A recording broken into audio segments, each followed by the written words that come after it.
We'll go back down to Las Vegas. Mr. Stebbins. I know that there's a tag team presentation, and that would probably be, I have Mr. Stebbins was the next to sign up, but Mr. Roby, Mr. Friedrich, and who was the third person? Mr. Roby had requested it. You're going to take different sections, I believe. So with the three of you who wanted to present together, come to the table now. So Mr. Friedrich and Mr. Roby, and I'm sorry, I don't know who the third one was. But I see three people, so you do. Madam Chairman, for the record, Bob Roby. The third person was Robin Hewen, who's already addressed you. Okay. Thank you. Okay, great. Okay, so then Mr. Stebbins, where to go? So why don't you start, Mr. Stebbins, and then we'll go to Mr. Roby and Mr. Friedrich in whatever order they, you choose to present. 5 minutes. Good morning. Yeah. Good morning. My name is Tim Stebbins. That's Timstebbins. I live in Henderson. I would like to address page 4, section 6, part 2, lines 24 through 30, and part 4, lines 36 through 42. I realize this is just parrots the existing law of NRS 116.31175, section 6, 7, 8, and 9, and moves them to a new location. But it appears in practice this part of the law is broken at this point in time. As long as they're being rewritten, I would like to beg that they be clarified so they can be more practical and useful. Lines 24 through 30 sound very good. They seem to offer unit owners a real voice. Unfortunately, this is not the case. The Real Estate Division has all but eliminated any opportunity for a unit's owner, tenant, or resident to express any opposing view or opinion.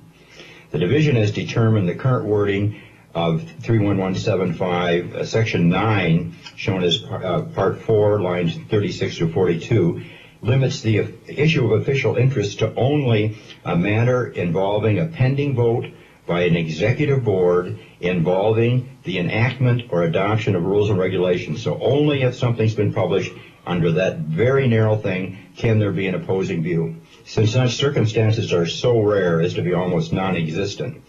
Thus, for all practical purposes, no unit's owner is ever allowed equal space to express opposing views. That's why I'd like to see this clarified here. I urge the wording of page 4, section 6, part 4, 36 to 42 be amended, be as clear as possible, just when opposing views and opinions of an owner are permitted and when they are not. Never is not a very satisfactory answer, but that's what we have now and will continue to have if changes aren't made. I would like to add that I've gone over this with the Legislative Counsel Bureau. They feel the current wording is fine and definitive as it stands. They use the word without limitation twice in section 9 of NRS 116.31175 to mean there are no limits on opposing views. The Real Estate Division has a different interpretation. The Real Estate Division is the lion at the gate, and homeowners are stopped at that point. I'd like to move on to page 46, section 48, part 6, lines 24 through 26. The wording here, I think, is a bit vague. I urge language be added to provide a realistic definition of what willful misconduct is and what gross negligence is, or if it's referenced some other part of the law where it is defined. Because of the very serious consequences and potentially thousands of dollars involved in penalties and even the loss of a unit owner's home, any accused has the right to understand the charges and the right to present a defense. I urge the language be added to assure these rights are honored and for an independent and impartial adjudicator with no connection to the association or any of the parties be involved to determine the guilt or innocence of anyone. The judgment must be made by someone qualified to do so. The executive board must not be allowed to be the accuser, the prosecutor, the judge, and the jury in these cases. Administering matters such as matters of fact, such as failure to pay an assessment or somebody that doesn't do their landscaping, is one thing. But willful misconduct and gross negligence are matters of law. In almost all cases, board members are not trained, experienced, or qualified to make judgments on matters of law. Also, more often than not, board members bring prejudices, bias, and conflicts of interest. Even filing such a charge is a strong indication of prejudice towards guilt and prejudgment by the board. One other point, is page 31, section 40, part 2, lines 28 through 31. This wording suggests unit owners may address, in quote here, certain matters. Just what does address mean? I urge the wording here be amended to make the intent of what the meaning of address as clear as possible. Just define what unit owners can do and what they cannot do, and just what action the unit owners may take and may not take. Without a practical understanding of this wording, this section could be worthless and unnecessary.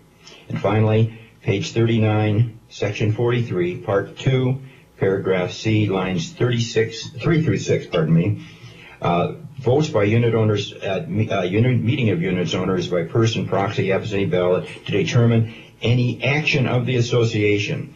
Just what actions of the association does this cover? Urge the wording here or elsewhere, make it clear as possible under what conditions and on what matters unit owners may take action on behalf of the association. Without a practical understanding of the wording here, it just doesn't seem to make any sense. Thank you so much for your time. Thank you, Mr. Stebbins, and for again providing it in a format we can do our comparisons and do our analysis with. Thank you very much. The clarity is certainly helpful. Any questions, committee, or comments regarding Mr. Stebbins' testimony? Okay, next up.